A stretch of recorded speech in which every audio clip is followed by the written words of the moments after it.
അഭ്യൂഹങ്ങൾക്ക് വിരാമമിട്ട് തമിഴ്നാട്ടിൽ ഉദയനിധി സ്റ്റാലിനെ ഉപമുഖ്യമന്ത്രിയാക്കാൻ തീരുമാനിച്ച് DMK.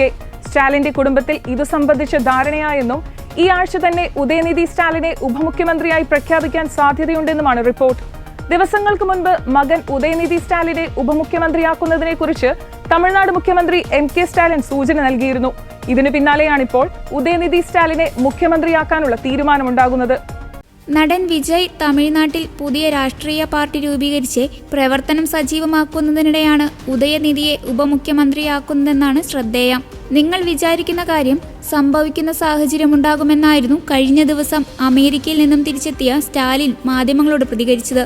മന്ത്രിസഭാ പുനർസംഘടന ഉണ്ടാകുമോ എന്ന ചോദ്യത്തിനായിരുന്നു പ്രതികരണം. അമേരിക്കൻ സന്ദർശനത്തിന് ശേഷം ചെന്നൈ വിമാനത്താവളത്തിൽ തിരിച്ചെത്തിയപ്പോഴാണ് സ്റ്റാലിൻ മാധ്യമങ്ങളെ കണ്ടത്. ഉദയനിധിയെ ഉപമുഖ്യമന്ത്രിയാക്കാനുള്ള സമയം ആയില്ലെന്നാണ് മുൻപ് പലപ്പോഴും സ്റ്റാലിൻ പറഞ്ഞിരുന്നത്. തമിഴ്നാട് മുഖ്യമന്ത്രി MK സ്റ്റാലിന്റെ മകനും മന്ത്രിയുമായ ഉദയനിധി സ്റ്റാലിനെ ഉപമുഖ്യമന്ത്രിയാക്കുമെന്ന് നേരത്തെയും റിപ്പോർട്ടുകളുണ്ടായിരുന്നെങ്കിലും ഇക്കാര്യത്തിൽ സ്ഥിരീകരണമുണ്ടായിരുന്നില്ല. നേരത്തെ കരുണാനിധി മുഖ്യമന്ത്രിയായിരിക്കെ 2009 ലോക്സഭാ തെരഞ്ഞെടുപ്പിന് പിന്നാലെയാണ് സ്റ്റാലിനെ ഉപമുഖ്യമന്ത്രിയാക്കിയത്. സ്റ്റാലിന്റെ പാതയിൽ തന്നെയാണ് ഉദയനിധിക്കും വഴിയൊരുക്കമെന്നാണ് റിപ്പോർട്ടുകൾ.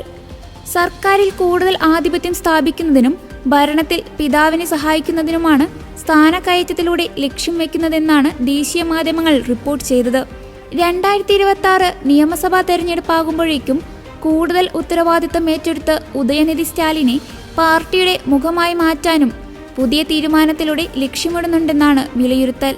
DMKയുടെ യുവജന വിഭാഗം നേതാവായ ഉദയനിധി ചെപ്പോക്ക് തിരുവല്ലിക്കേനി മണ്ഡലത്തിൽ നിന്നുള്ള MLA ആണ്. 2022 ഡിസംബറിലാണ് അദ്ദേഹം മന്ത്രിയായി സത്യപ്രതിജ്ഞ ചെയ്തത്.